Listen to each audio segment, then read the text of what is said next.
Hi friends, എല്ലാവർക്കും Rossi G ചാനലിലേക്ക് സ്വാഗതം. ഇന്ന് ഞാൻ വന്നിട്ടുള്ളത് സദ്യകളിൽ, പ്രത്യേകിച്ച് ഓണസദ്യകളിലൊക്കെ ഒഴിച്ചുകൂടാൻ പറ്റാത്ത ഒരു വിഭവമാണ് ഇഞ്ചിക്കറി. അപ്പോൾ അതെങ്ങനെ ഉണ്ടാക്കുകയെന്ന് നോക്കാം. അതിന് വേണ്ടി ഞാൻ ഇവിടെ 200 ഗ്രാം ഇഞ്ചി കഴുകി വൃത്തിയാക്കി എടുത്തിട്ടുണ്ട്. അതിനെ നമുക്ക് ഒരു കട്ടറിൽ വെച്ച് സ്ക്വയർ രൂപത്തിലാണ് ഞാനിവിടെ കട്ട് ചെയ്യുന്നത്. നിങ്ങൾക്ക് ഏത് വിധേനയും കട്ട് ചെയ്തെടുക്കാവുന്നതാണ്. ഇതെല്ലാം കട്ട് ചെയ്തെടുത്ത് വെച്ചിട്ടുണ്ട്.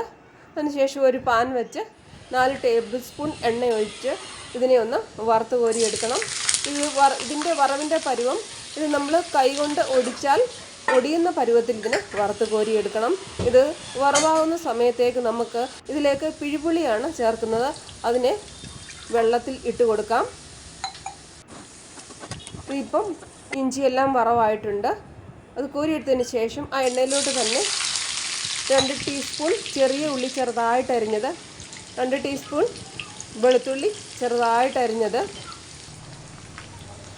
3 നല്ലപോലെ എരിവുള്ള പച്ചമുളക്, ആവശ്യത്തിന് കറിവേപ്പില, ഇതെല്ലാം ഇട്ട് നല്ലതുപോലെ ഗോൾഡൻ കളർ ആവുന്നിടം വരെ ഇതിനെ വഴറ്റിയെടുക്കണം. ഇതിപ്പോൾ എല്ലാം ഗോൾഡൻ കളർ ആയിട്ടുണ്ട്.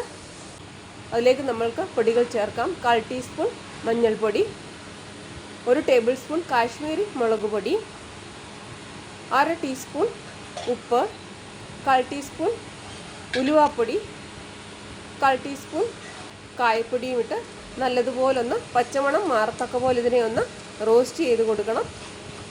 ഇത് എല്ലാം റോസ്റ്റ് ആയതിന് ശേഷം നമ്മളിവിടെ പിഴിഞ്ഞ് വെച്ചേക്കുന്ന പിഴിപുളി ഇതിനകത്തിലോട്ട് ഒഴിച്ചു കൊടുക്കാം.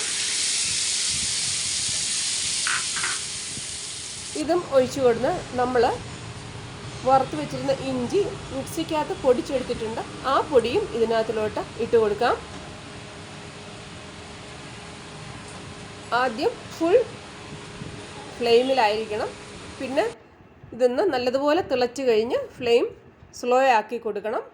ഇത് നല്ലതുപോലെ വെള്ളമയമുണ്ട്, അതൊന്ന് വറ്റി വരത്തക്ക പോലെ ഇതിനെ നല്ലതുപോലെ തിളപ്പിച്ചെടുക്കണം.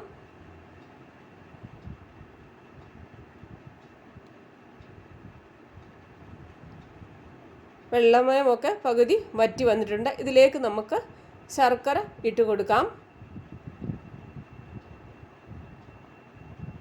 ശർക്കരയിലാണ് ഞാനിവിടെ ഉണ്ടാക്കുന്നത്. ചിലർ തേങ്ങയും വറുത്തരച്ച് ചേർക്കും, പക്ഷേ ഞാനതിനകത്ത് തേങ്ങയൊന്നും ചേർക്കുന്നില്ല. അല്ലാതെ തന്നെ ഇത് നല്ല ടേസ്റ്റാണ്. ഇതിൻ്റെ എണ്ണമയെല്ലാം തെളിഞ്ഞു വന്നിട്ടുണ്ട്. അപ്പോൾ നമ്മളുടെ ഇഞ്ചിക്കറിയുടെ റെഡിയാകാറായി.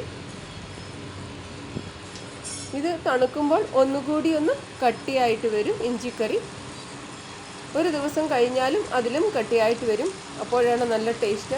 അപ്പോൾ നമുക്ക് ഗ്യാസ് ഓഫ് ആക്കി കൊടുത്തിട്ട് ഇതൊരു സെർവിങ് പ്ലേറ്റിലോട്ട് മാറ്റിയെടുക്കാം. അപ്പോൾ എല്ലാവരും ഇത് ട്രൈ ചെയ്യണം കേട്ടോ. ഇഷ്ടമായാൽ ലൈക്കും സബ്സ്ക്രൈബും ചെയ്യണേ. വീണ്ടും കാണും വരെ ബൈ.